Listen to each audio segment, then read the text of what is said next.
Akan apabila Ibu terpilih, langkah pertama apa yang akan Ibu kerjakan? Adalah memberi suatu pengetahuan yang lebih baik bagi mereka, karena biasanya ulangi kedubesnya lebih aktif untuk mengetahui kalau ada apa-apa dengan selesaikan hukumnya di negara tersebut. Jangan nanti pulang baru kita marah-marah. Hai guys, jumpa lagi di Bang Jaka Channel. Kali ini guys sangat seru guys, super seru guys. Dan jangan pernah ketinggalan guys ya. Karena video kali ini adalah video rekam jejak Anies ketika jadi moderator debat tahun 2009 guys. Saat itu capresnya adalah Megawati, SBY, Pak Prabowo, Yusuf Kalla guys. Wow banget kan guys. Dan saat itu mereka sangat muda-muda banget guys. Nah bagaimana selengkapnya? Langsung aja yuk kita tonton bareng-bareng guys.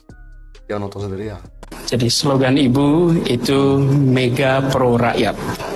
Jadi Mega Pro Rakyat, Mega Prabowo Pro Rakyat. Tentunya semua presiden akan merasa pro rakyat, tidak hanya Ibu. Saya rasa akan begitu.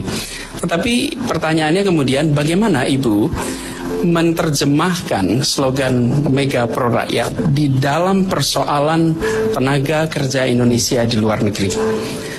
Lebih dari 4 juta, ada 4,5 sampai 5 juta orang Indonesia bekerja di luar negeri. Mereka mengirimkan dana ke dalam negeri yang luar biasa besar, sekitar 90 triliun kira-kira, hampir mendekati 10% dari anggaran kayaknya ini bahas soal TKI guys. Belanja kita. Dengan skala begitu besar, maka perlindungan negara kepada mereka sering menjadi satu-satunya perlindungan yang mereka andalkan. Apa yang akan Ibu kerjakan apabila Ibu terpilih? Langkah pertama apa yang akan Ibu kerjakan untuk melindungi warga negara Indonesia yang bekerja di luar negeri? 10 menit, 2 menit waktunya, Bu. Maaf. Panjang, Bu, nanti. 2 menit, silakan, Ibu. Ini guys pertanyaan sekaligus kritikan dari Anies guys ya, ke Ibu Megawati. baik Pak Anies. Jadi yang pertama sebetulnya perlindungan itu harus diberikan oleh kita di dalam negeri. Banyak persoalan sebetulnya kejadiannya itu karena masalah di dalam negeri. Tentunya kalau saya terpilih menjadi presiden, maka hal-hal perlindungan itulah yang harus dilaksanakan secara lebih baik, secara lebih ketat. Pada waktu saya menjadi presiden, persoalan itu telah kami coba untuk Ibu Megawati masih muda dulu guys, wajahnya masih muda. Bisa dilaksanakan, tetapi tentunya karena saya paruh waktu itu tidak cukup. Sehingga persoalan yang terjadi di luar negeri itu sebenarnya akibat daripada persoalan di dalam negeri. Perlindungan kalau sudah pergi itu menjadi sangat sulit karena akan mengakibatkan hubungan bilateral dua negara. Seperti kejadian beberapa kali yang kita lihat yang ditayangkan di TV. Sehingga kita sepertinya selalu berada di pihak yang defensif. Suatu hal yang harus segera dilakukan adalah memperketat keluarnya yang dinamakan TKW maupun juga yang disebut TKW ilegal. Karena justru TKW ilegal inilah yang sangat sulit untuk bisa dilindungi ketika mereka sudah bekerja di luar negeri. Nah, yang berikutnya adalah memberi suatu pengetahuan yang lebih baik bagi mereka.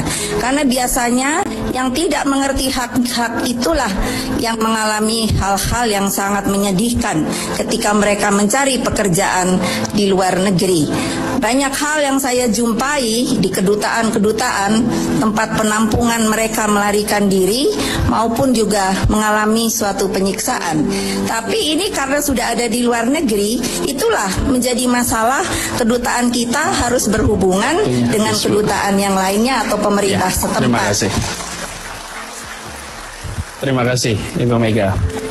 Usir guys ya, ngeri guys ya penjelasan Bu Megawati ya, cerdas, lugas guys ya, lancar, nggak terbata-bata guys. Pak SBY, Bapak setuju Pak dengan apa yang disampaikan oleh Ibu Mega tadi? Iya, Ibu Mega, saya setuju 200% bahwa di dalam negeri itu pangkal dari segalanya. Tentunya SBY juga masih muda guys. Kontraknya harus jelas, transparan, disiapkan dengan baik. Dengan demikian, waktu dia berangkat tidak ada masalah-masalah yang belum diketahui di dalam negeri. Saya sangat setuju dengan pandangan Ibu. Nah, kemudian saya tambahkan sedikit, setelah di luar negeri, kalau dalam negeri kita terus perbaiki, seperti sekarang ini kita terus perbaiki, di luar negeri pun harus mulai ada kerjasama yang konkret antara pemerintah kita dengan negara tuan rumah melalui kedutaan besar maupun konjen. Di Malaysia dulu 40 hari untuk ngurus, sekarang tinggal 3 jam setelah melalui masa 14 hari. Buktinya bisa. Adhan ulangi, atas tenaga kerja telah kita install di banyak kedutaan besar juga relatif membantu. Kemudian kalau ada masalah kita berikan perlindungan hukum, ternyata juga membantu. Menurut saya mata rantai antara di rumah dengan di luar negeri harus kita kerjakan secara serentak. Tetapi memang benar harus beres di dalam negeri dulu seperti sampaikan Ibu Mega tadi.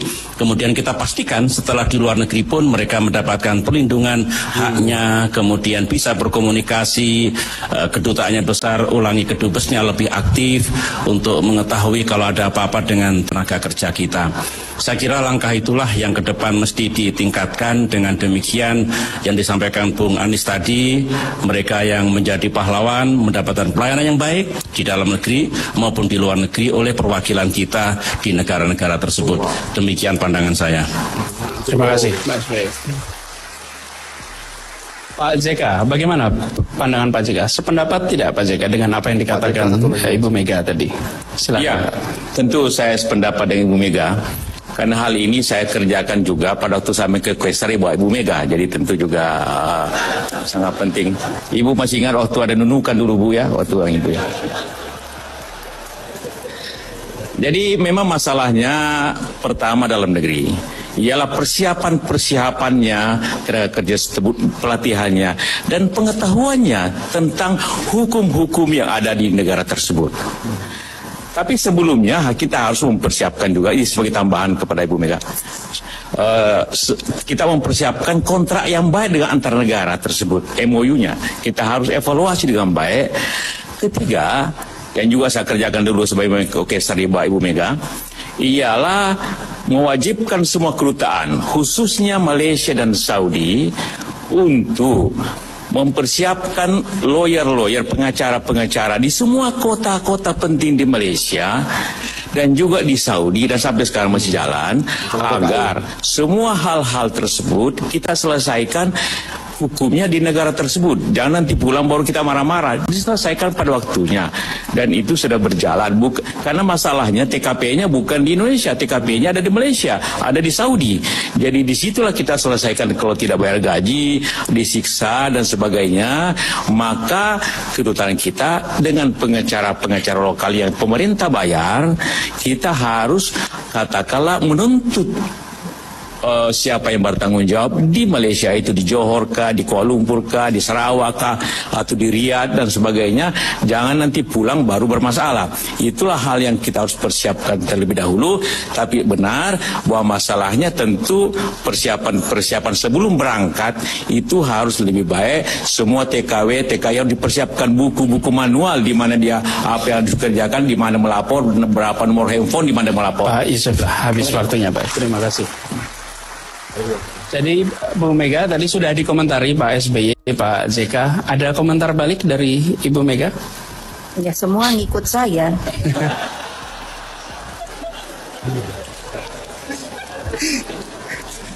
Jadi itu komentarnya Bu ya, semua ikut Ibu itu. Ada tambahan lagi? Ya sudah. Cukup, oke.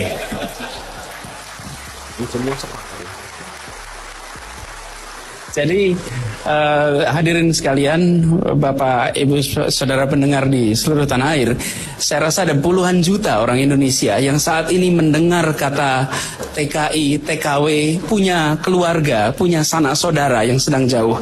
Dan komitmen-komitmen yang malam ini disampaikan merupakan komitmen yang mereka akan dengar dan mereka akan perhatikan dalam 5 tahun ke depan. Wow banget guys ya, debat yang sangat wow banget. Ternyata guys, saat itu guys mereka masih muda semua guys ya. Yusuf Kala, Bu Mega, Pak SBY guys masih muda guys. Mantap. Penjelasan mereka tuh runut, sistematis dan mudah dimengerti oleh semua kalangan guys ya. Kemudian gaya debat mereka itu guys hangat guys ya, penuh keakraban guys ya. Mungkin karena sedang ngebahas tema TKI, jadi semua orang tuh sependapat, jadi makanya jadi hangat kayak gitu guys ya. Kalau membahas masalah lain mungkin nggak kayak gitu guys ya, nggak sangat itu ya, atau nggak sesantun itu guys ya. Yang jelas guys semua penjelasannya itu sangat keren, jenius, dan sistematis dan mudah dimengerti guys.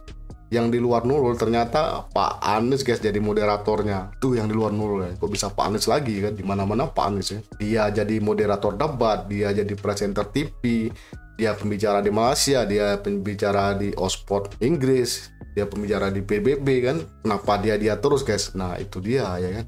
Rekam jejaknya juga mantap-mantap guys ya. Bukan kaleng-kaleng ini Pak Anies ini guys. Ternyata debat zaman dulu dia belum ada timer ya guys ya. Belum ada peringatan timernya. Kalau sekarang kan ada suara titik itu kan sampai habis waktunya. Dulu ternyata nggak ada guys ya, jadi diperingatin pakai ucapan, tiba-tiba udah habis gitu guys. Masalah langsung diem ya kan. Kalau kita perhatikan selama ini kenapa sampai Pak Anies itu dielu-elukan sebagai presiden RI guys ya. Kalau menurut saya itu wajar karena rekam jejaknya tuh guys banyak banget dan semua itu rata-rata positif guys. Rekam jejak Anies memang bagus dan di luar Nurul guys ya. Jadi itu dia guys kenapa sampai di mana-mana tuh membicarakan Anies ya kan. Mungkin mula-mulanya orang yang pilih Anies itu ya biasa-biasa aja kan. Kemudian ketika melihat rekam jejak dia, mereka jadi ngeh guys ya. Karena semua yang dilakukan Anies itu merupakan prestasi-prestasi yang mantap yang kepingin diraih oleh rata-rata orang Indonesia guys. Dan prestasi-prestasi itu udah dijalanin semua sama Anies ya kan. Makanya dia makin dielu-elukan guys. Bener-bener di luar Nurul guys ya.